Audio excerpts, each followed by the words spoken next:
Hi there guys, in this video we're gonna talk about what does ADL mean on Discord.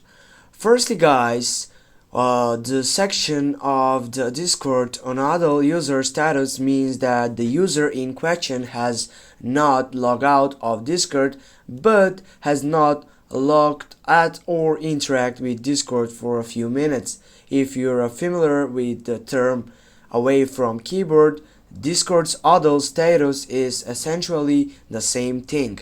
Most Discord users are automatically shown as ADL when they have Discord open in their computer or browser but haven't looked at it in a while.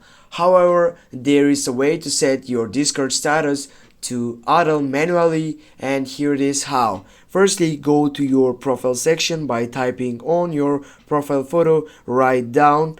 Then go for the first selection, set status.